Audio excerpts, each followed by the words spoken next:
വീണ്ടും വരുന്നവനായ യേശുക്രിസ്തുവിന്റെ നാമത്തിൽ എല്ലാവർക്കും സ്നേഹവന്ദനം. ഇന്ന് മറ്റൊരു വിഷയമായിട്ടാണ് നിങ്ങളുടെ മുമ്പിലേക്ക് വന്നിരിക്കുന്നത്. അത് വേറെ ഒന്നുമല്ല, ആലപ്പുഴയുള്ള ഒരു ഉസ്താദ്, അദ്ദേഹത്തിന് എന്താ അറിയത്തില്ല, കുറച്ച് നാളായിട്ട് ചില കാര്യങ്ങളിൽ ഒരു വ്യക്തത വരാനുണ്ട്. പുള്ളി പറയുന്നുണ്ട് എല്ലാം വ്യക്തമാണ്, എല്ലാം വ്യക്തമായിട്ടാണ്. ആലപ്പുഴക്കാരനാണ്, ആലപ്പുഴ എന്നൊക്കെയാണ് എഴുതി വെച്ചിരിക്കുന്നത്, ഫേസ്ബുക്കിലുണ്ട്.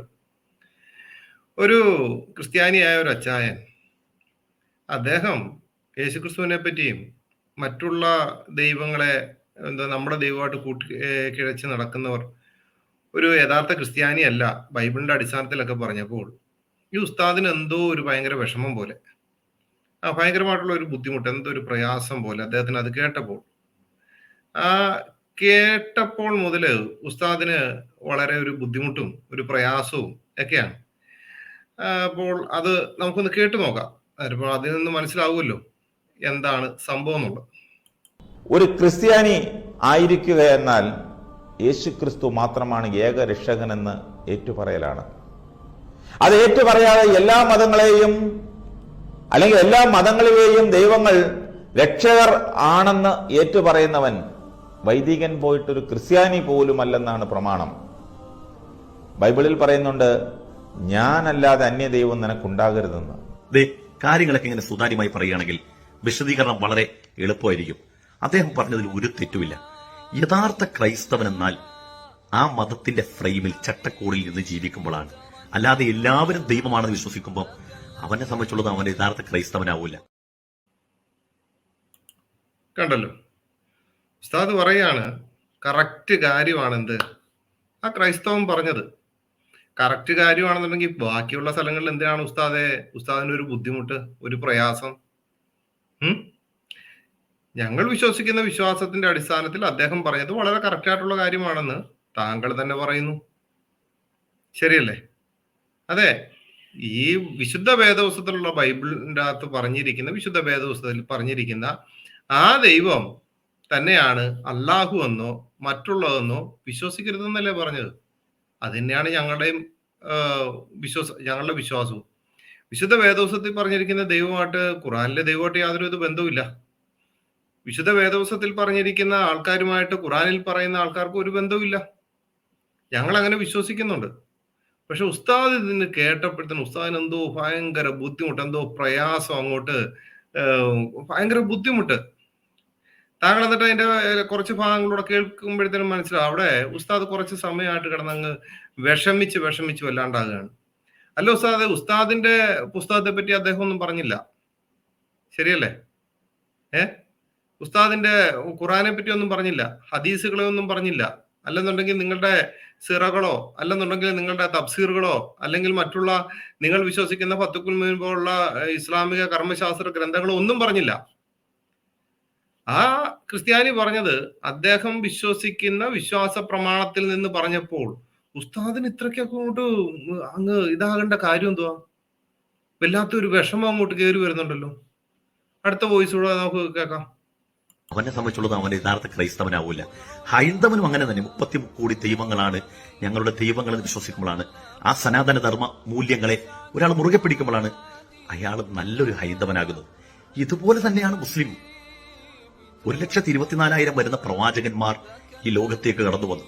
അതിൽ ഒരാളാണ് നബിയുല്ലാഹി ഈസാ അലൈഹിസ്സലാം.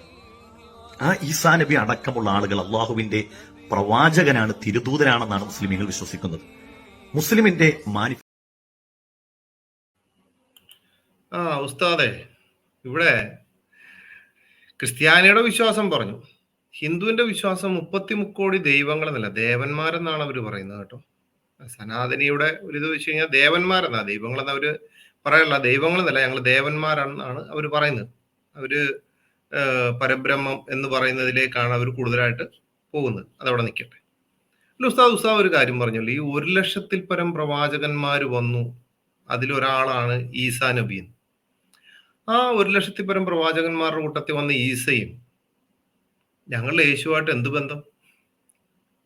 ഞങ്ങളുടെ വിശുദ്ധ വേദപുസ്തകത്തിൽ പറഞ്ഞ ഞങ്ങളുടെ രക്ഷകനായ, ഞങ്ങളുടെ കർത്താവായ, ഞങ്ങളുടെ ദൈവമായ ഈ യേശുക്രിസ്തുവുമായി താങ്കൾ വിശ്വസിക്കുന്ന ഖുറാന്റെ അകത്ത് പറഞ്ഞിരിക്കുന്ന, അല്ലെങ്കിൽ സൂറത്ത് 19 മറിയോ എന്ന് പറയുന്ന അധ്യായത്തിന്റെ അകത്തൂടെ പറഞ്ഞിരിക്കുന്ന ആ ഈസയുമായിട്ട് ഞങ്ങൾക്ക് എന്ത് ബന്ധം? ഈസയെ പറ്റി 19 അധ്യായത്തിൽ മാത്രമല്ല പല സ്ഥലങ്ങളിലും പറയുന്നുണ്ട് ഖുറാന്റെ അകത്ത്. എങ്കിലും ചോദിക്കുകയാണ്, 19 പ്രധാനമായിട്ടും മറിയോ എന്ന് പറയുന്ന ഒരു അധ്യായം തന്നെ ഉണ്ടെന്നും പറഞ്ഞുകൊണ്ട് ഞങ്ങളുടെ ഇടയിലേക്കൊക്കെ വന്നുകൊണ്ടിരുന്നത്. ഇപ്പൊ ഇല്ലല്ലോ. എങ്കിലും ചോദിക്കുകയാണ്, അതിൽ പറഞ്ഞിരിക്കുന്ന ആ മറിയവും, ഖുറാനിൽ പറയുന്ന ആ മറിയവും, ബൈബിളിൽ പറയുന്ന വിശുദ്ധ മറിയവും, ബൈബിളിൽ പറയുന്ന യേശുവും, ഖുറാനിൽ പറയുന്ന ഈസയായിട്ട് എന്ത് ബന്ധമാണ് നിങ്ങൾക്കുള്ളത്? അതൊന്ന് ഉസ്താദിന് പറയാൻ പറ്റുന്നുണ്ടെങ്കിൽ പറയണേ. പിന്നെ ഉസ്താദ് വേറൊരു കാര്യം പറഞ്ഞു, അത് ഞാൻ നാളുകളായിട്ട് പലരോടും ചോദിച്ചുകൊണ്ടിരിക്കുന്ന കാര്യം, ഉസ്താദിന് അതൊന്ന് പറയാൻ പറ്റുന്നത്. 1,24,000 അങ്ങനല്ലേ പറഞ്ഞു? അത് 1,00,000 പരം പ്രവാചകന്മാർ. എന്തോ ആയിക്കോട്ടെ, 1,00,000 നമുക്കൊന്നുകൂടെ ആ വോയിസ് ഒന്ന് കേൾക്കാം. അപ്പൊ പിന്നെ ആ സംശയം മാറുമല്ലോ. അവനെ സംബന്ധിച്ചുള്ളത് അവൻ യഥാർത്ഥ ക്രൈസ്തവനാവില്ല. ഹൈന്ദവനും അങ്ങനെ തന്നെ 30 കോടി ദൈവങ്ങളാണ് ഞങ്ങളുടെ ദൈവങ്ങളെന്ന് വിശ്വസിക്കുമ്പോഴാണ്, ആ സനാതന ധർമ്മ മൂല്യങ്ങളെ ഒരാൾ മുറുകെ പിടിക്കുമ്പോഴാണ് അയാൾ നല്ലൊരു ഹൈന്ദവനാകുന്നത്. ഇതുപോലെ തന്നെയാണ് മുസ്ലിം. 1,24,000 വരുന്ന പ്രവാചകന്മാർ ഈ ലോകത്തേക്ക് കടന്നു വന്നു. അതിൽ ഒരാളാണ് നബിയുല്ലാഹി ഈസാ അലൈഹിസ്സലാം. ആ ഈസാ നബി അടക്കമുള്ള ആളുകൾ അള്ളാഹുവിന്റെ പ്രവാചകനാണ്, തിരുദൂതനാണെന്നാണ് മുസ്ലിമീങ്ങൾ വിശ്വസിക്കുന്നത്. മുസ്ലിമിന്റെ 1,24,000 അല്ലെങ്കിൽ 1,00,000 പരം. ഓക്കെ. അല്ല ഉസ്താദെ, അത്രക്ക് ഉറപ്പുണ്ടെങ്കിൽ ഉസ്താദ് ഒരു കാര്യം ചെയ്യും. ഈ ഖുറാനിൽ പറയുന്ന പ്രവാചകന്മാരുണ്ടല്ലോ, അവരെ കൂടാതെ ഈ 1,00,000 പരം പ്രവാചകന്മാരുടെ 1,25,000 പ്രവാചകന്മാരെ പറ്റി ഖുറാന്റെ അകത്ത് പറയുന്നുണ്ടെന്ന് പണ്ഡിതന്മാർ പറയുന്നെങ്കിലും 25 പ്രവാചകന്മാരല്ലാത്ത ഒരു 10 പ്രവാചകന്മാർ ആരാന്നൊന്ന് പറഞ്ഞുതരാമോ? ഒന്ന് പഠിക്കാനാ ഉസ്താദ് ഒന്ന് പറഞ്ഞു തരണം. ഒരു 10 പ്രവാചകൻ തെളിവുകളുടെ അടിസ്ഥാനത്തിൽ വേണം. അവരായിരുന്നു, അവരിങ്ങനെ പറഞ്ഞു, ഇവരിങ്ങനെ പറഞ്ഞു എന്നുള്ളതല്ല. തെളിവുകളുടെ അടിസ്ഥാനത്തിൽ ഒരു 10 പ്രവാചകന്മാരുടെ പേര് പറഞ്ഞു തരും. ഒന്ന് പറഞ്ഞു തരാൻ സാധിക്കുമോ ഉസ്താദിന്? അല്ല, ഉസ്താദിന്റെ വിഷയങ്ങളിലോ ഉസ്താദിന്റെ മതഗ്രന്ഥത്തിലോ ഉസ്താദിന്റെ വിശ്വാസപരമായിട്ടുള്ള കാര്യങ്ങളിലോ ഇടപെടാതെ ഒരു ക്രിസ്ത്യാനി ഒരാൾ പറഞ്ഞപ്പോൾ താങ്കൾ ഇതിനെ കയറി അങ്ങോട്ട് പിടിച്ചിട്ട് ഒരു ആക്ഷേപഹാസ്യം പോലെ ചില കാര്യങ്ങൾ പറഞ്ഞു. അതിന് ഞാൻ ബാക്കിയും കൂടെ വോയിസ് കേൾപ്പി നിങ്ങൾക്ക് മനസ്സിലാവും. അപ്പോൾ ആ പറഞ്ഞതും പ്രകാരമാണ് എന്റെ ചോദ്യം. ഈ 1,00,000 പരം പ്രവാചകന്മാർ വന്നെങ്കിൽ അതിലൊരാളാണ് ഈസ എന്നുണ്ടെങ്കിൽ ഈ 1,00,000 പരം പ്രവാചകന്മാരിൽ ഒരു 10 പേരുടെ പേര് തെളിവുകളുടെ അടിസ്ഥാനത്തിൽ, ആദം നബിയാണ് ആദ്യത്തെ പ്രവാചകൻ എന്ന് നിങ്ങൾ വിശ്വസിക്കുന്നു, ആദ്യത്തെ പ്രവാചകൻ എന്ന് വിശ്വസിക്കുന്നു. ആദത്തിന് മുമ്പോ അല്ലെങ്കിൽ ആദത്തിന് ശേഷമോ ഈ 1,00,000 പരം പ്രവാചകന്മാരിൽ ഒരു 10 പ്രവാചകന്മാരുടെ പേര് ഏത് സമൂഹത്തിലേക്ക് വന്നു, അവരാരെ പറ്റി പ്രവചിച്ചു, ഇതെല്ലാം ഒന്ന് തെളിവുകളുടെ അടിസ്ഥാനത്തിൽ ഈ വീഡിയോ കേട്ടതിന് ശേഷം മറുപടി തരുമെന്ന് ഞാൻ വിശ്വസിക്കുന്നു. തരുമല്ലോ അല്ലേ? തരണേ, മറന്നു പോകരുത്. ഇനി നമുക്ക് അടുത്ത വോയിസിലേക്ക് ഒന്ന് പോവാം. മുസ്ലിമിന്റെ മാനിഫെസ്റ്റോ അത് ഖുർആനാണ്. ക്രൈസ്തവന്റേത് ബൈബിൾ ആയതുപോലെ ഖുർആൻ ഞങ്ങളുടെ മാനിഫെസ്റ്റോ ആണ്. ആ ഖുർആനിൽ ദൈവത്തെക്കുറിച്ച് പരിചയപ്പെടുത്തിയത് ലം യലിദ് വലം യൂലദ്. ഓക്കെ. ഉസ്താദ് ഇവിടെ പറയുന്നത് ക്രൈസ്തവന് ബൈബിള്, ഇസ്ലാമിന് ഖുറാൻ. ഖുറാൻ മാത്രമാണോ? ഖുറാൻ മാത്രമാണോ ഉസ്താദെ? ബുഖാരി, മുസ്ലിം, തിർമിദി, അങ്ങനെ ഒരു 6 ഹദീസില്ലേ? പിന്നെ തഫ്സീറുകളില്ലേ, സിറകളില്ലേ? അതുകൂടാതെ ബൈബിളൂടെ ചേർത്ത് വെക്കാതെ ഉസ്താദെ കാര്യം നടക്കുവോ? ഇല്ലല്ലോ. ശരിയല്ലേ? ബൈബിളൂടെ ചേർത്ത് വെക്കാതെ പറ്റുമോ? കാരണം ബൈബിള് ചേർത്ത് വെച്ചെങ്കിലേ നിങ്ങൾക്ക് അത് തീരുമാനമാകത്തുള്ളൂ എന്ന് പണ്ഡിതന്മാർ തന്നെ പറയുന്നുണ്ട്. അമ്മാവിനു മൗലവിയെ പോലുള്ള തഫ്സീർ ആദ്യകാല പണ്ഡിതന്മാരും എല്ലാം എഴുതിയിരിക്കുന്നത് ബൈബിളിനെ കോട്ട് ചെയ്തുകൊണ്ട് തന്നെയാണ്. തഫ്സീറിന്റെ അകത്ത് എഴുതിയിരിക്കുന്നതാണ്. അപ്പോൾ ഉസ്താദ് ആ പറഞ്ഞ ഒരു തെറ്റല്ലേ? ഞങ്ങൾക്ക് ബൈബിൾ മാത്രമേ ഉള്ളൂ, ശരിയാണ്. പക്ഷെ നിങ്ങൾക്ക് അങ്ങനെയാണോ? അല്ല. അങ്ങനെയാണെങ്കിൽ ഉസ്താദ് ഒരു കാര്യം ചെയ്യും, ഖുറാന്റെ അകത്ത് നിന്ന് എത്ര നേരം നിസ്കരിക്കണം എന്നുള്ളതൊന്ന് കാണിച്ചു തരാം. എത്ര സക്കാത്ത് കൊടുക്കണം എന്നുള്ളതൊന്ന് കാണിച്ചു തരാം. വേണ്ട, ശഹാദത്ത് കലിമയില്ലേ, അത് ഖുറാന്റെ അകത്ത് നിന്ന് ആയത്ത് സഹിതം ഒന്ന് കാണിച്ചു തരാം. പറ്റത്തില്ലല്ലോ. അപ്പൊ ഹദീസിന്റെ അകത്തേക്ക് പോകണ്ടേ? ഇനി നിങ്ങളുടെ പ്രവാചകനായ, ഇസ്ലാമിന്റെ പ്രവാചകനായ മുഹമ്മദ് വിവാഹം കഴിച്ച കാര്യങ്ങളെപ്പറ്റി എവിടെയാണ് എഴുതിയിരിക്കുന്നത് വിശദമായിട്ട്? ഖുറാന്റെ അകത്താണോ? അല്ലല്ലോ. അപ്പൊ അങ്ങനെ നിരവധി കാര്യങ്ങൾ എവിടെ പറഞ്ഞിട്ടില്ല? ഖുറാനിൽ പറഞ്ഞിട്ടില്ല. ഇതിനെ നോക്കി പോകണമെന്നുണ്ടെങ്കിൽ എങ്ങോട്ട് പോകണം ഉസ്താദെ? ഹദീസുകളിലേക്ക് പോകണ്ടേ? അപ്പൊ ഈ ഹദീസുകളിലേക്ക് പോകണമെന്നുണ്ടെങ്കിൽ ഉടനെ ഖുറാൻ മാത്രമാണ് എന്ന് പറഞ്ഞു കഴിഞ്ഞാൽ എങ്ങനെ ശരിയാവും? 114 അധ്യായമുള്ള ഖുറാൻ മാത്രമാണോ ഉസ്താദ് വിശ്വസിക്കുന്നത്? അങ്ങനെയാണെന്നുണ്ടെങ്കിൽ ഒക്കെ സമ്മതിച്ചു. ഇനി ഹദീസുകളും മറ്റുള്ള അതേപോലെ തന്നെ ഇതര ഗ്രന്ഥങ്ങളും തന്നെ വേണ്ടി വരത്തില്ലേ? അതുകൂടാതെ ബൈബിളൂടെ ചേർത്ത് വെക്കണ്ടേ? കാരണം ചില കാര്യങ്ങളൊക്കെ വരുമ്പോഴത്തേനും ബൈബിളിൻ്റെ അകത്തുനിന്ന് ഉദ്ധരിച്ചെങ്കിലല്ലേ നിങ്ങളുടെ വിശ്വാസം കൂടെ ഉറക്കത്തുള്ളൂ. അപ്പോൾ ഉസ്താദ് ഈ ഖുറാൻ മാത്രമാണ് ഞങ്ങളുടെ ഗ്രന്ഥം, ഖുറാൻ മാത്രമേ ഉള്ളൂ എന്നൊക്കെ പറഞ്ഞു കഴിഞ്ഞാൽ ഉസ്താദെ അത് ഒരു മോശം ഇടപാടല്ലേ? ഉസ്താദ് ഒന്ന് ചിന്തിച്ചു നോക്കി, ശരിയല്ലേ? ഉസ്താദിന്റെ വിശ്വാസം എന്തു ആയിക്കോട്ടെ, ഉസ്താദ് അത് എടുത്തോളൂ, ഒരു കുഴപ്പമില്ല. ഞാൻ ഈ വീഡിയോ ചെയ്യാനുള്ള കാരണം തന്നെ ഒരു ക്രിസ്ത്യാനിയായിട്ടുള്ള ഒരാൾ അത് പറഞ്ഞപ്പോൾ ഉസ്താദ് അതിനെ എടുത്തുകൊണ്ട് വന്ന് സംസാരിച്ചപ്പോൾ അത് ശരിയല്ല. കാരണം അദ്ദേഹത്തിന്റെ ക്രിസ്ത്യാനി ആ വിഷയത്തിൽ സംസാരിച്ചു പോകുന്നു. കാരണം ഇതര ഗ്രന്ഥങ്ങളിലുള്ള നിങ്ങൾ വിശ്വസിക്കുന്ന ദൈവവും ഞങ്ങളുടെ വിശുദ്ധ വേദോസത്തിലെ ദൈവമായിട്ട് ഒരു ബന്ധമില്ല എന്നാണ് പറഞ്ഞത്. എന്നെ പോലുള്ളവർ അല്ലെങ്കിൽ ഞാൻ വിശ്വസിക്കുന്ന അങ്ങനെയാണ്. എന്റെ ദൈവത്തെ പറ്റി പറഞ്ഞിരിക്കുന്നത് വിശുദ്ധ വേദപുസ്തകത്തിൽ മാത്രമാണ്, മറ്റുള്ള ഗ്രന്ഥങ്ങളിൽ ഇല്ല എന്നുള്ളൊരു വിശ്വാസക്കാരനാണ് ഞാൻ. കാരണം എന്റെ ദൈവം, ആ ദൈവത്തെ പറ്റി, ആ ദൈവത്തിന്റെ പൂർണ്ണത എന്താണോ അത് വിശുദ്ധ വേദപുസ്തകത്തിലുണ്ട്. എന്നെ പോലുള്ളവർക്ക് അല്ലെന്നുണ്ടെങ്കിൽ ഞങ്ങൾ നിൽക്കുന്ന മേഖലയിലുള്ളവർക്ക് ഇതര ഗ്രന്ഥത്തിൽ ഈ ദൈവമുണ്ട് എന്ന് മറ്റുള്ളവരോട് പറഞ്ഞോ മറ്റുള്ളവരോട് പറയേണ്ട ഒരു കാര്യം ഞങ്ങൾക്ക് ഉണ്ടായിട്ടില്ല, ഉണ്ടാകത്തുമില്ല എന്ന് ഞങ്ങൾ വിശ്വസിക്കുന്നു. കാരണം എന്താ, ഞങ്ങളുടെ ബൈബിളിൻ്റെ അകത്ത് വിശുദ്ധ വേദപുസ്തകത്തിന്റെ അകത്ത് കറക്റ്റായിട്ട് പറഞ്ഞിട്ടുണ്ട്. അല്ല ഈ ഉസ്താദെ, നിങ്ങളുടെ അള്ളാഹു ആണ് നിങ്ങളുടെ പ്രധാന ദൈവം എന്നുണ്ടെങ്കിൽ ഈ ശഹാദത്ത് കലിമ ചൊല്ലണമല്ലോ. അതുകൂടാതെ നിങ്ങൾക്ക് തൗഹീദ് ഇല്ലേ? ഈ തൗഹീദ് അള്ളാഹുവിൽ പൂർണ്ണമായിട്ട് നിൽക്കുമോ? ഉസ്താദ് ഈ വീഡിയോ കേൾക്കുകയാണെന്നുള്ള മറുപടി തരണേ. എന്തെങ്കിലും കേൾക്കാതിരിക്കത്തില്ല എന്ന് എനിക്കറിയാം. ഉസ്താദെ, ഒരു ക്രൈസ്തവന്റെയോ ഒരു ഹിന്ദുവിന്റെയോ അവരുടെ ആൾക്കാർ അവരുടെ വിശ്വാസ പ്രമാണം അനുസരിച്ച് എന്തെങ്കിലും പറഞ്ഞാൽ ഉസ്താദ് ഇങ്ങനെ ചാടി വീണിട്ട് മറുപടി കൊടുക്കാൻ പോകരുതേ കേട്ടോ. അപ്പൊ അത് കേൾക്കുന്ന ഞങ്ങളെപ്പോലുള്ളവർ ചിലപ്പോൾ തിരിച്ച് ഇതേപോലെ ചോദ്യങ്ങളും മറുപടിയൊക്കെ ആയിട്ട് വരും. ഇപ്പം നമുക്ക് അടുത്ത വോയിസ് കേൾക്കാം. പിന്നെ ഉസ്താദ് പറഞ്ഞ ഇതാണ്, അങ്ങനെയുള്ള ഒരു യഥാർത്ഥ മുസ്ലിമെ സംബന്ധിച്ചിടത്തോളം മറ്റ് ഇതര സമൂഹങ്ങൾ ക്രിസ്മസ് ആഘോഷിക്കുന്നതും അതുമായി ബന്ധപ്പെട്ട എല്ലാ ആഘോഷങ്ങളും അത് അവരുടെ ആചാരമാണ്, അവർ സന്തോഷത്തോട് നടത്തിക്കൂടെ, നമുക്കൊന്നും പ്രശ്നമില്ല. അത് ഈ നാട്ടിൽ നമ്മുടെ സഹോദര സമുദായത്തിൽപ്പെട്ട നമ്മുടെ സഹോദരങ്ങൾ അവർ സന്തോഷത്തോടു കൂടി ആഹ്ലാദിച്ചോട്ടെ എല്ലാം ചെയ്യാം.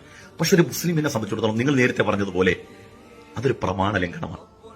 അത് ആ ക്രൈസ്തവ മതത്തിന്റെ മൂല്യങ്ങളെ ആ ഫ്രെയിമിൽ നിന്ന് പുറത്തു കടന്നുകൊണ്ട് ചെയ്യുന്ന ഒരു തെറ്റായ പ്രവണത പോലെയാണ്. ലം യലിദ് വലം യൂലദ്, ദൈവത്തിന് സന്താനങ്ങളില്ല, അവൻ ആരുടെയും സന്താനവുമല്ല എന്ന് വിശ്വസിക്കുന്ന ഒരു മുസ്ലിമിനെ സംബന്ധിച്ചിടത്തോളം സന്താനമില്ലാത്ത ദൈവത്തിന്റെ ജന്മദിനത്തെ ആഘോഷിക്കുന്ന ഒരു സമൂഹത്തെ പിന്തുണക്കുകയോ അല്ലെങ്കിൽ ആഘോഷത്തിൽ പങ്കെടുക്കുകയോ ചെയ്യുമ്പോൾ നിങ്ങൾ തന്നെ സ്വയം ഒന്ന് ചിന്തിച്ചു നോക്ക്, അതിൽ ഒരു സാങ്കത്തികമില്ലേ? ഉസ്താദ് പറഞ്ഞത് കേട്ടോ.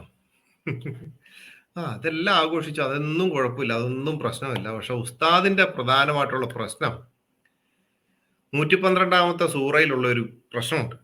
അതാണ് ഉസ്താദ് പറയുന്നത്. എന്താ ഉസ്താദെ, ഞങ്ങളുടെ വിശ്വാസമായിട്ട് ഞങ്ങൾ ഞങ്ങളുടെ വഴിക്ക് പൊക്കോട്ടെ. ഉസ്താദ് പറയുന്നുണ്ട് ആ ദൈവം മക്കളില്ലാത്ത ഒരു ദൈവം. അതിപ്പോൾ ഉസ്താദിന്റെ ദൈവത്തെ യജമാനനെ വിളിക്കാൻ പറ്റത്തുള്ളൂ. കാരണം നിങ്ങൾ അടിമകളാണല്ലോ. നിങ്ങൾ അടിമകളായതുകൊണ്ട് യജമാനെ വിളിക്കാൻ പറ്റത്തുള്ളൂ. അതുകൊണ്ട് അടിമകൾക്ക് അങ്ങനെ ഇരുന്നോട്ടെ. പക്ഷെ ഞങ്ങൾ ദൈവത്തിന്റെ മക്കളാണെന്ന് ഞങ്ങൾ വിശ്വസിക്കുന്നവരാണ്. അത് യോഹന്നാൻ എന്ന് പറയുന്ന ഒരു സുവിശേഷമുണ്ട്. ആ സുവിശേഷം 1-ാം അധ്യായം എന്ന് വായിച്ചു കഴിയുമ്പോഴത്തേനും ഉസ്താദിന് ആ കാര്യം മനസ്സിലാവും. അത് വായിച്ചു കഴിഞ്ഞതിന് ശേഷം ഉസ്താദ് ഒന്ന് ചിന്തിച്ചു നോക്ക്, ഞാൻ അടിമയായിട്ട് ജീവിക്കണോ അതോ ദൈവത്തിന്റെ മകനായിട്ട് ജീവിക്കണോ എന്നുള്ളത് ഉസ്താദ് തന്നെ ഒന്ന് ചിന്തിച്ചാൽ മതി. അടിമയുഗത്തിൽ കിടക്കുന്നവരെ അടിമത്തത്തിന്റെ ആ രീതിയിൽ നിന്ന് മാറ്റി ദൈവ മക്കൾ എന്ന പദവിയിലേക്ക് ഉയർത്തിയത് ഞങ്ങളുടെ കർത്താവായ യേശു ക്രിസ്തുവാണ്. അപ്പൊ ആ ക്രിസ്തുവിൽ വിശ്വസിക്കുന്ന ഞങ്ങൾക്ക് മക്കൾ എന്നുള്ള പദവിയിൽ നിൽക്കുമ്പോൾ ഉസ്താദ് വന്നിട്ട് ഈ അടിമയുഗത്തിൽ കിടക്കുന്ന ഉസ്താദ് വന്നിട്ട് മക്കൾ എന്ന പദവിയിൽ നിൽക്കുന്നവരെ ഇങ്ങനെ വന്ന് സംസാരിക്കാൻ നിൽക്കരുത്. കാരണം എന്താണ്, ഞങ്ങൾ ചിന്തിച്ചു നോക്കിയപ്പോൾ ഏറ്റവും നല്ലത് ദൈവത്തിന് ഒരു മകനുണ്ടെന്നോ മകളുണ്ടെന്നോ പറയുന്നതുകൊണ്ട് മകനുണ്ടോ മകളുണ്ടോ എന്ന് പറഞ്ഞു കഴിഞ്ഞാൽ അതൊരിക്കലും ഇസ്ലാമിൽ അത് നടക്കുന്ന കാര്യമല്ല. കാരണം എന്താണ്, ഇസ്ലാമിൽ അത് പാവമാണല്ലോ. കാരണം മുഹമ്മദിന്റെ അടുത്ത് ഒരു സുവിശേഷകനായിട്ട് ഒരു സുവിശേഷം അറിയിച്ചെന്നും കൊണ്ട് ഒരു ഹദീസ് തുടങ്ങുന്നുണ്ട്, ബുഖാരിയിലും മുസ്ലിമിലും ഉണ്ട്. അതിൽ പറഞ്ഞിരിക്കുന്നത് എന്താണ്? അള്ളാഹുവിനോട് പങ്കു ചേർക്കരുത്. അങ്ങനെ പങ്കു ചേർക്കാതിരുന്നാൽ നിങ്ങൾ കൊലപാതകം ചെയ്താലും മോഷ്ടിച്ചാലും വ്യഭിചരിച്ചാലും കുഴപ്പമില്ല. കാരണം അള്ളാഹുവിനോട് കാരണം അള്ളാഹുവിന്റെ ഒരു മകനുണ്ട് മകളുണ്ടെന്ന് പറയാൻ പാടില്ല. പക്ഷേ ഉസ്താദ് ഒരു കാര്യം മറന്നു പോവുകയാണ്. ഉസ്താദ് ഈ ലാത്ത ഉസ മനാത്ത ആ ഒരു വിശ്വാസത്തെ പറ്റി ഉസ്താദിന് അറിയാമല്ലോ. ഹൈക്കൽ എഴുതിയ മുഹമ്മദ് എന്ന് പറയുന്ന ഒരു പുസ്തകത്തിന്റെ അകത്ത് അത് വളരെ വ്യക്തമായിട്ട് എഴുതിയിട്ടുണ്ട്. അപ്പൊ ഉസ്താദ് പറയുന്ന ഒരു കാര്യമുണ്ട്, അത് അങ്ങനൊന്നും അല്ല, ഇങ്ങനൊന്നും അല്ല. ഉസ്താദ് സൂറ 112 അധ്യായത്തിൽ ഒരു ആയത്തും ഉസ്താദ് പറയുന്നു. മുസ്ലിമിന്റെ മാനിഫെസ്റ്റോ അത് ഖുർആനാണ്. ക്രൈസ്തവന്റേത് ബൈബിൾ ആയതുപോലെ ഖുർആൻ ഞങ്ങളുടെ മാനിഫെസ്റ്റോ ആണ്. ആ ഖുർആനിൽ ദൈവത്തെക്കുറിച്ച് പരിചയപ്പെടുത്തിയത് ലം യലിദ് വലം യൂലദ്. കേട്ടല്ലോ, 112 അധ്യായത്തിന്റെ അകത്തു നിന്നാണ് ഉസ്താദ് ഇത് പറഞ്ഞിരിക്കുന്നത്. അപ്പൊ നമുക്കതൊന്ന് പരിശോധിച്ച് മുമ്പോട്ട് പോകാം. അതായിരിക്കുമല്ലോ ഏറ്റവും നല്ലത്.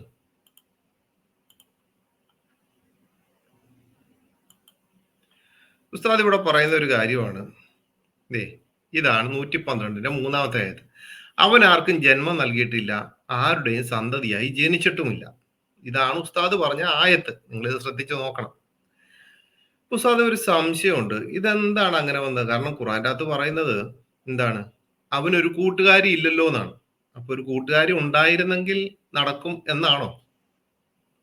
ഉസ്താദ് വല്ലാത്ത ഒരു അവസ്ഥ. കാരണം ഇത് അവൻ ആർക്കും ജന്മം നൽകിയിട്ടില്ല, ആരുടെയും സന്തതിയായി ജനിച്ചിട്ടും ഇല്ല എന്ന് പറഞ്ഞു 112 അധ്യായം എടുത്തുകൊണ്ട് വരുമ്പോൾ അതിന്റെ 1 മുതലുള്ള ആയത്തുകൾ നമുക്ക് പിന്നീട് പരിശോധിക്കാം. ഉസ്താദിന് മറുപടി തരുവാണെങ്കിൽ നമുക്ക് പിന്നീട് അത് പരിശോധിക്കാം, കുഴപ്പമില്ല. അപ്പോൾ ഉസ്താദ് ഒരു സംശയം അടുത്ത് വരികയാണ്.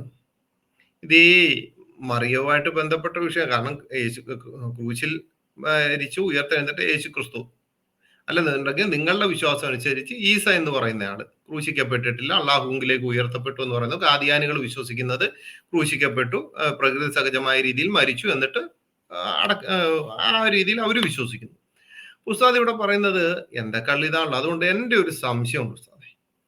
ഇവിടെ ഈ പറയുന്നുണ്ടല്ലോ, ഈ 21:91 തന്റെ ഗുഹ്യസ്ഥാനം സൂക്ഷിച്ച ഒരുവളെ മറിയമേ ഓർക്കുക, അങ്ങനെ അവളിൽ നമ്മുടെ ആത്മാവിൽ നിന്ന് നാം ഊതുകയും അവളെയും അവളുടെ മകനെയും നാം ലോകർക്ക് ദൃഷ്ടാന്തമാക്കുകയും ചെയ്തു.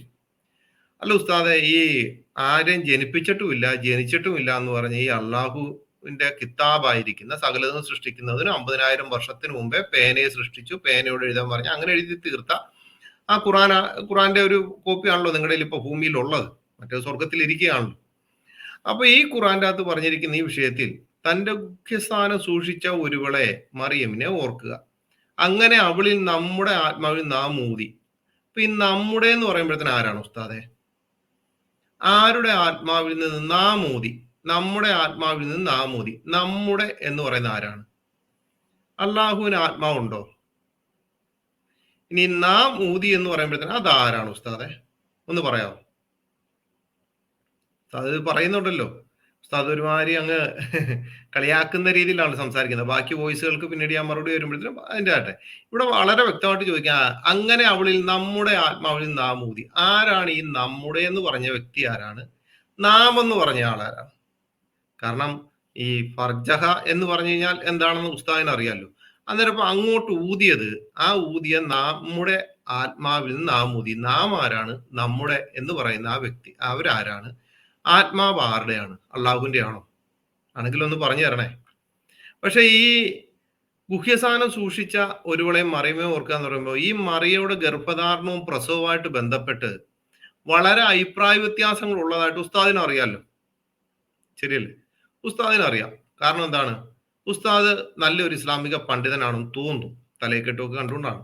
അപ്പൊ അവിടെ വളരെ വ്യക്തമായിട്ട് ഈ വളരെ ഒരു അഭിപ്രായ വ്യത്യാസം നിൽക്കുകയാണ്. ഇത് ഇമാം റാസിയുടെ ഖുറാൻ വ്യാഖ്യാനം എന്ന് വെച്ച് കഴിഞ്ഞാൽ ഈ ഇരിക്കുന്ന ഇതിൻ്റെ അകത്തെ ഒരു വ്യാഖ്യാനം. അതിൽ ഈ ഗർഭധാരണം എന്ന് വെച്ചാൽ മറിയയുടെ ഗർഭധാരണവുമായിട്ട് ബന്ധപ്പെട്ട് പല അഭിപ്രായങ്ങളുണ്ട്. ഒന്ന്, ഇബ്നു അബ്ബാസിന്റെ അഭിപ്രായം അത് 9 മാസക്കാലമായിരുന്നു. കാരണം ആ സ്ഥലത്ത് മറിയമിന്റെ അവതാരങ്ങൾ നാഥൻ വാഴ്ത്തുന്നുണ്ടല്ലോ. അപ്പോൾ ഗർഭധാരണ കാലം മറ്റു സ്ത്രീകളിൽ നിന്ന് വ്യത്യസ്തമായിരുന്നെങ്കിൽ തീർച്ചയായും അത് പറമായിരുന്നു. അപ്പൊ ആദ്യമേ ഇബ്നു അബ്ബാസ് പറയുകയാണ് അത് 9 മാസക്കാലമായിരുന്നു. രണ്ടാമത് ഇബ്നു അബ്ബാസ് തന്നെയാണ് പറയുന്നത് 8 മാസക്കാലമായിരുന്നു. മൂന്നാമതും പറയാണ് 7 മാസമായിരുന്നു. നാലാമത് പറയുകയാണ് 6 മാസമായിരുന്നു. അഞ്ചാമത് പറയുകയാണ് 3 മണിക്കൂർ സമയം മാത്രമായിരുന്നു. അതായത് 1 മണിക്കൂർ ഗർഭധാരണം, 1 മണിക്കൂർ സൃഷ്ടിപ്രക്രിയയുടെ പൂർത്തീകരണം, 1 മണിക്കൂർ പ്രസവം. 6 ഇതും ഇബ്നു അബ്ബാസിന്റെ അഭിപ്രായമാണ്. ഗർഭധാരണം കേവലം 1 മണിക്കൂർ മാത്രമായിരുന്നു. ഇപ്രകാരമാണ് അതിന്റെ തെളിവ് സമർത്ഥിക്കുക. ഉസ്താദെ, വിശുദ്ധ വേദപുസ്തകത്തിൽ യേശുക്രിസ്തുവിന്റെ ജന്മമായിട്ട് ബന്ധപ്പെട്ട് അല്ലെങ്കിൽ മറിയയുടെ ഗർഭധാരണവും പ്രസവവുമായിട്ട് ബന്ധപ്പെട്ട് ഇങ്ങനൊരു അഭിപ്രായം എന്തെക്കാളും വിശുദ്ധ വേദപുസ്തകത്തിൽ ഇല്ല. മനസ്സിലായോ? ഇങ്ങനൊരു അഭിപ്രായം വിശുദ്ധ വേദപുസ്തകത്തിൽ ഇല്ല. ഇതും ഒരാൾ തന്നെയാ പറയുന്നത്. നിങ്ങളുടെ ആദ്യകാല പണ്ഡിതൻ ഇബ്നു അബ്ബാസ് എന്ന് പറയുന്ന പണ്ഡിതനെ അറിയാലോ. അദ്ദേഹം തന്നെയാണ് ഈ 6 അഭിപ്രായവും പറഞ്ഞിരിക്കുന്നത്. ഈ 6 അഭിപ്രായത്തിൽ വെച്ചുകൊണ്ടുള്ള ഒരു ഈസയെ അല്ലെങ്കിൽ ഒരു യേശു ക്രിസ്തുവിനെ ഞങ്ങൾക്കറിയില്ല. ഉസ്താദിന്റെ കാര്യം മനസ്സിലായെന്ന് വിശ്വസിക്കുന്നു. ഇനി അടുത്ത ഉസ്താദ് വേറൊരു കാര്യം എന്ന് വെച്ച് കഴിഞ്ഞാല്, യേശു ക്രിസ്തു ഭൂമിയിലേക്ക് രണ്ടാമത് വരുമെന്ന് ഞങ്ങൾ പൂർണ്ണമായും വിശ്വസിക്കുന്നുണ്ട്. ആ വരവ് എന്തൊക്കെയാണെങ്കിലും അത് പന്നിയെ കൊല്ലാനോ കുരിശ് തകർക്കാനോ ജിസ്യ നിർത്തലാക്കാനോ അല്ല എന്നുള്ളത് ഞങ്ങൾക്ക് ഉറപ്പുണ്ട്. കാരണം യേശുക്രിസ്തു രണ്ടാമത് കടന്നു വരുന്നത് തന്റെ സഭയും വിശുദ്ധന്മാരെയും ചേർക്കാൻ വേണ്ടി തന്നെയാണെന്നുള്ളത് വിശുദ്ധ വേദപുസ്തകത്തിലൂടെ ഞങ്ങൾക്ക് മനസ്സിലാക്കിയിട്ടുണ്ട്. പക്ഷെ ഉസ്താദിനോട് ചോദിക്കുകയാണ്, ഉസ്താദെ, ഈ ഈസയുടെ രണ്ടാമത്തെ വരവ് ഇത് തന്നെയല്ലേ? സുഹീൽ ബുഖാരി അധ്യായം 34 ഹദീസ് നമ്പർ 1044 പേജ് 396. അബൂ ഹുറൈറയിൽ നിന്ന് റസൂൽ പറഞ്ഞു, എന്റെ ആത്മാവ് ആരുടെ കയ്യിലാണോ അവൻ സത്യം. മറിയമിന്റെ പുത്രൻ ഒരു നീതിമാനായി വിധികർത്താവായി നിങ്ങളിലേക്ക് വരാറിട്ടുണ്ട്. അദ്ദേഹം കുരിശ് തകർക്കുകയും പന്നിയെ കൊല്ലുകയും നികുതി ഇല്ലാതാക്കുകയും ചെയ്യും. പിന്നെ ധനത്തിൽ ഒഴുക്കുണ്ടാകും. അത് ഒരാളും അത് സ്വീകരിക്കില്ല. ഉസ്താദിന്റെ കാര്യം മനസ്സിലായല്ലോ. ഉസ്താദ്, ഇങ്ങനെ ഒരു ഈസയെ ഞങ്ങൾക്കറിയത്തില്ല. അതുകൊണ്ട് യേശുക്രിസ്തുവിന്റെ ജന്മദിനം ആഘോഷിക്കുന്നവരോടോ അല്ലെങ്കിൽ യേശുക്രിസ്തുവിന്റെ ജനനം, മരണം, അടക്കം, ഉയർത്തെഴുന്നേൽപ്പ് ഇതുമായിട്ട് നിൽക്കുന്നവരുമായിട്ട് ആ യേശുക്രിസ്തുവും ഈ ഈസയുമായിട്ട് യാതൊരുവിധ ബന്ധവുമില്ല. മനസ്സിലായി? ഉസ്താദിന്റെ കാര്യം മനസ്സിലായെന്ന് വെച്ചു. ഞങ്ങൾക്ക് പിതാപുത്ര പരിശുദ്ധാത്മാവ് എന്ന ബന്ധത്തിൽ ഞങ്ങൾക്ക് ത്രിയേക ദൈവ വിശ്വാസത്തിൽ ഞങ്ങൾ നിൽക്കുന്നത് കൊണ്ട് ഞങ്ങളുടെ വിശ്വാസം എങ്ങനെയാണ് പോകുന്നത്? ഇനി തൃത്വം എന്താണെന്ന് ഉസ്താദ് ചോദിച്ചുകൊണ്ടാണ് വരുന്നതെന്നുണ്ടെങ്കിൽ ഉസ്താദെ, തൗഹീദ് എന്താണെന്നുള്ളതൊന്ന് പറഞ്ഞു തന്നേക്കണേ. മനസ്സിലായോ? തൃത്വം എന്താണെന്നുള്ളത് ഞാൻ പറഞ്ഞുതരാം. ഉസ്താദ് തൗഹീദ് എന്താണെന്നുള്ളതൊന്ന് പറഞ്ഞു തരണേ. അപ്പൊ അതുകൊണ്ട് കുഴപ്പമില്ല. അതിപ്പോ ഉസ്താദിനോട് പറയണം, ഉസ്താദെ, ഞങ്ങളുടെ വിശ്വാസത്തിന്റെ അടിസ്ഥാനത്തിൽ ഞങ്ങൾക്ക് മുമ്പോട്ട് പോകാൻ യാതൊരുവിധ മടിയില്ല. പക്ഷേ ഉസ്താദ് ഇങ്ങനെയുള്ള കാര്യങ്ങളുമായിട്ടൊക്കെ വരുമ്പോഴത്തേന് ഉസ്താദ് ഒരു കാര്യം മനസ്സിലാക്കുക,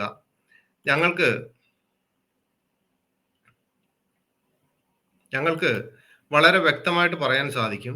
ഉസ്താദ് വിശ്വസിക്കുന്ന വിശ്വാസത്തിന്റെ നിയമങ്ങളുമായിട്ട് ഉസ്താദ് പൊക്കോളും, ഒരു കുഴപ്പമില്ല. ഞങ്ങൾ വിശ്വസിക്കുന്ന വിശ്വാസത്തിന്റെ നിയമവും കാര്യങ്ങളുമായിട്ട് ഞങ്ങൾ പൊക്കോളാം. അതുകൊണ്ടാണ് ഉസ്താദിനോട് പറയുന്നത്, ഉസ്താദെ, ഒരു കാരണവശാലും ഉസ്താദിന്റെ വിശ്വാസങ്ങളുമായിട്ട് പോകട്ടെ. ഞങ്ങളുടെ വിശ്വാസത്തിലുള്ളവർ സംസാരിക്കുന്ന അല്ലെങ്കിൽ മറ്റൊരു ദൈവവുമായിട്ട് ഞങ്ങൾ വിശ്വസിക്കുന്ന വിശ്വാസത്തിന്റെ പ്രമാണത്തിന്റെ അകത്ത് നിൽക്കുന്ന യേശു ക്രിസ്തുവുമായിട്ട് മറ്റിതര ഗ്രന്ഥങ്ങളിൽ ഞങ്ങൾക്ക് യാതൊരുവിധ ബന്ധവുമില്ല. ഞങ്ങൾ അങ്ങനെ ബന്ധപ്പെടുത്താൻ ആഗ്രഹിക്കുന്നില്ല. കാരണം എന്താ അറിയോ? ഉസ്താദിനോട് പറയാം, ഉസ്താദ് ആ യോഹന്നാന്റെ സുവിശേഷം വായിക്കാൻ പറഞ്ഞില്ലേ, ആ യോഹന്നാന്റെ സുവിശേഷം ശരിക്കും ഒന്ന് വായിച്ചു നോക്കിയേ. ഉസ്താദിനും ഒരു നിത്യജീവൻ അവകാശിയായി തീരാൻ സാധിക്കും. എന്നെ കേട്ട നിങ്ങളോട് എല്ലാവരോടും കൂടെ പറയുകയാണ്, രക്ഷകനായ ഒരു ദൈവമുണ്ട്. അത് കർത്താവായ യേശു ക്രിസ്തുവാണ്. എന്ന് വെച്ച് കഴിഞ്ഞാൽ ഭൂമിയിലെ സകല മനുഷ്യരുടെ പാപങ്ങൾക്കായിട്ട് ക്രൂശിൽ മരിച്ചു, അടക്കപ്പെട്ടു, ഉയർത്തെഴുന്നേറ്റ് ഇന്നും ജീവിച്ചിരിക്കുന്ന ആ കർത്താവായ യേശു ക്രിസ്തുവിൽ വിശ്വസിച്ചാൽ ആകാശത്തിന് കീഴിൽ ഭൂമിക്ക് മുകളിൽ രക്ഷിക്കപ്പെടുവാൻ ഏകനാമം അത് കർത്താവായ യേശു ക്രിസ്തുവാണ്. നിങ്ങളുടെ പാപങ്ങൾ എത്ര കടുംചുവപ്പാണെങ്കിലും അത് കർത്താവായ യേശു ക്രിസ്തുവിനോട് ഏറ്റുപറയുമ്പോൾ അത് മാറ്റിക്കളഞ്ഞ് അതിനെ മഞ്ഞ് പോലെ വെളുപ്പിക്കാൻ കഴിയുന്ന ഒരു ദൈവമുണ്ട്. അത് ഹൃദയം തുറന്ന് ഏറ്റുപറയുന്നില്ല. എന്നെ കേട്ട ഉസ്താദിനോടും പറയുകയാണ്, ഉസ്താദെ, ഒന്ന് ഏറ്റുപറയുന്നത് നല്ലതായിരിക്കും. മനസ്സിലായോ? കാരണം പാപങ്ങളെ പൊറുക്കുവാൻ കഴിവുള്ളവരോടാണ് നമ്മൾ ഏറ്റുപറയുന്നത്. പാപങ്ങളെ പൊറുക്കാൻ കഴിവില്ലാത്ത ഒരാളോടല്ല, പാപങ്ങളെ പൊറുക്കുവാൻ കഴിവുള്ള ഒരാൾ. ഉസ്താദിനോട് പറയണം, ഉസ്താദെ, എന്റെ ചോദ്യങ്ങൾ ഉസ്താദിന് മനസ്സിലായോ? ആ 1,00,000-ൽ പരം പ്രവാചകന്മാർ വന്നിട്ടുണ്ടെന്ന് പറഞ്ഞതിൽ ഒരു 10 പ്രവാചകന്മാരുടെ പേര് ഖുറാനിൽ നിന്ന് കാണിച്ചു തരണേ. ഇനി അതല്ല ഖുറാൻ മാത്രമാണ് നിങ്ങളുടെ ഗ്രന്ഥം എന്നുണ്ടെങ്കിൽ ശകാത്ത് കലിമ, 5 നേരം നിസ്കാരം എന്നുള്ള കാര്യങ്ങളിലൂടെ കുറച്ച് കാര്യങ്ങൾ ചോദിച്ചു അതിന് ഒരു മറുപടി തരുമെന്ന് ഞാൻ പൂർണ്ണമായിട്ടും വിശ്വസിക്കുന്നു. ഉസ്താദ് ഇത് കേട്ടതിന് ശേഷം അതുകൊണ്ട് ഉസ്താദിനോട് പറയണം, ഉസ്താദെ ഈ വോയിസിന്റെ തന്നെ ബാക്കിയും കൂടെ ഭാഗമുണ്ടല്ലോ, അതുകൂടെ ഞാൻ അടുത്ത ദിവസം തരാം. എങ്കിൽ ഉസ്താദ് എനിക്ക് മറുപടി തരുമെന്ന് ഞാൻ പൂർണ്ണമായിട്ടും വിശ്വസിക്കുന്നു. അപ്പോൾ സൂറ മറിയമിന്റെ അടുത്ത് പറഞ്ഞിരിക്കുന്ന ആ കാര്യത്തിൽ നമ്മുടെ ആത്മാവിൽ നാം ഊതി എന്ന് പറയുന്നത്, ആരാണ് ഈ നമ്മൾ എന്ന് പറഞ്ഞത്? നമ്മൾ എന്ന് പറയുമ്പോൾ ആരുടെ ആത്മാവ്? നാം ആരാണ്? അതൊന്ന് വ്യക്തമാക്കണേ. പിന്നെ കുറച്ച് ഗർഭധാരണമായിട്ട് ബന്ധപ്പെട്ട് ചില പ്രശ്നങ്ങളുണ്ട്. അത് ഞാൻ പറഞ്ഞതല്ല, എൻ്റെ പുറകിലിരിക്കുന്ന പുസ്തകങ്ങളുണ്ടല്ലോ, ആ പുസ്തകത്തിലുള്ള ഗ്രന്ഥത്തിൽ നിന്നാണ് ചോദിക്കുന്നത്. അതുകൂടെ ഒന്ന് വ്യക്തമാക്കുമെന്ന് ഞാൻ വിശ്വസിക്കുന്നു. അതുകൊണ്ട് ഉസ്താദിനോട് പറയുകയാണ്, ഉസ്താദെ രക്ഷിക്കപ്പെടുവാൻ ഏകനാമം, അല്ലെങ്കിൽ എന്നെ കേട്ടവരോടെല്ലാം രക്ഷിക്കപ്പെടുവാൻ ഏകനാമം, അത് കർത്താവായ യേശുക്രിസ്തു എന്ന ആ നിസ്തുല്യനായ നിത്യമായി നമ്മളെ സ്നേഹിക്കുന്ന ആ ജീവനുള്ള ദൈവത്തിന്റെ നാമത്തിൽ നിങ്ങളോട് പറയുകയാണ്, പാപങ്ങളെ ഏറ്റുപറഞ്ഞാൽ രക്ഷകനായി കർത്താവായ യേശുക്രിസ്തു തന്റെ ഹൃദയങ്ങളിൽ വസിക്കും. ജീവനുള്ള ദൈവം എല്ലാവരെയും, സർവശക്തനായ ദൈവം, പരിശുദ്ധനായ ദൈവം എല്ലാവരെയും ധാരാളമായി സഹായിക്കട്ടെ എന്ന് പറഞ്ഞുകൊണ്ട് എന്റെ വാക്കുകൾ നിർത്തുന്നു. ദൈവം ധാരാളമായി അനുഗ്രഹിക്കട്ടെ.